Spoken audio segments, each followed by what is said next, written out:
pessoal, já é diferente o funcionamento. Vocês estão conseguindo ver aí, ó? Eu tenho 3 cabos de potência. Então, pessoal, esse aqui é um motor trifásico, UVW. Agora ele não tem. Então, pessoal, já vem a primeira pergunta. Nós já sabemos que ele não tem um porta-escova. Então, porta-escova é para o corrente contínua. Então, esquece porta-escova. Agora, como que eu vou criar esse campo norte-sul do meu motor? Nós sabemos que essa máquina aqui, gente, boa parte dela é eletrônica, né? E essa máquina, pessoal, ela também trabalha com frequência. Então, aqui no meu potenciômetro, ó, do meu acelerador, pessoal, eu tenho um potenciômetro que ele tem uma escala. Então, muitas vezes na preventiva, eu tenho que colocar o meu handset. Estão conseguindo enxergar aí, pessoal? Acionamento, eu tenho uma chapinha aqui do lado que na hora que eu pressiono, eu consigo liberar corrente elétrica para o meu motor de tração. Mesma coisa o meu motor hidráulico. Eu também, pessoal, eu tenho um potenciômetro aqui, ó, que na hora que eu aciono a alavanca, eu consigo criar uma frequência que vai mandar uma corrente elétrica para o meu motor. Pessoal, vocês estão até estranhando, né? Vocês perceberam que eu coloquei o freio magnético desse lado? Né? O freio magnético é no motor de tração, né? Eu coloquei aqui, pessoal, para mostrar para vocês, ó.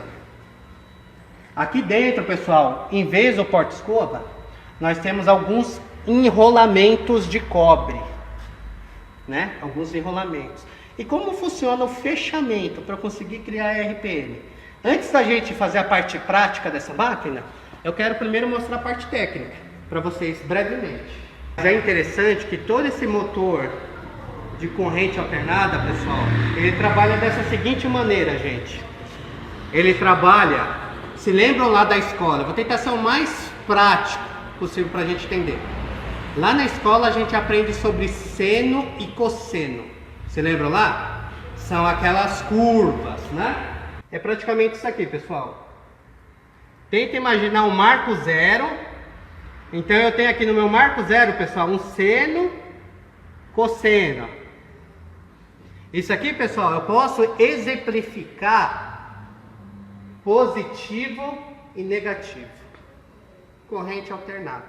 Só que para eu criar o norte e o sul desses motores, pessoal, ele é trifásico. Então tenta imaginar que cada carinha desse aqui é como se fosse um cabo. Ou, melhor ainda, um enrolamento de cobre dentro do motor, né? Então, enquanto, pessoal, eu tenho, por exemplo, a minha corrente 1, a minha corrente 2 e a minha corrente 3, pessoal, eu tenho outros fechamentos, outros enrolamentos que estão passando naquele momento. Então, para eu fazer o giro em RPM do meu motor, pessoal, para criar o campo norte e o campo sul, então a partir do primeiro momento, pessoal, minha corrente 1, a primeira bobina, pessoal, ele tem que estar no marco zero, e o primeiro giro dele, ele potencialmente ele vai se transformando no ponto positivo. Primeira fase. Já a minha segunda fase, pessoal, isso é lógica, isso acontece o contrário. Então, se eu tenho a primeira fase no ponto positivo, o segundo, logicamente, tem que ser negativo. Então, é assim que funciona a corrente, o motor, o giro do motor, pessoal. Então, a partir do momento que um cabo positivo, depois ele vai virar negativo, o outro é positivo e vira negativo, ele vai se alternando. Ao passo que ele vai se alternando, pessoal, ligeiramente o motor, ó, isso significa que cada enrolamento do meu motor, pessoal, eu aumento a velocidade. Então eu tiro. Se você, por exemplo, pegar apenas motores com 4 enrolamentos, ele fica um pouco mais lento, para ele dar o norte e o sul dele. Então isso ensina que cada vez mais, cada enrolamento que eu ponho no motor, eu aumento o campo de giro dele. Então ele se alterna, vira positivo, vira negativo, vira positivo, vira negativo. Olha que interessante o motor corrente alternada, pessoal. A gente sabe que tem várias maneiras. Então ali só foi uma demonstração mesmo, né? Então ali era só para mostrar para o pessoal como que é o porta-escova, onde fica, onde está induzido, né? Mas quando a gente pega no motorzinho lá, por exemplo, a gente tem um redutor. O redutor ele serve para o quê? Para diminuir a força que o induzido vai fazer. Então a gente tem alguns redutores que é acoplado aqui na minha engrenagem do focinho, né? Então, pessoal, eu só quis apenas demonstrar, tá? Mas são alguns passos, né?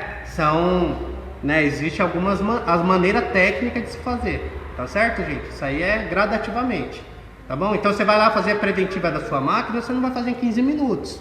Você tem um tempo certo, você tem um cronograma para fazer. É 8 horas, então você vai dedicar um tempo para abrir o motor de partida, micar ele e arrumar ele, tá? Mas, pessoal, corrente alternada, deu para vocês entender? Então ele não tem porta-escova.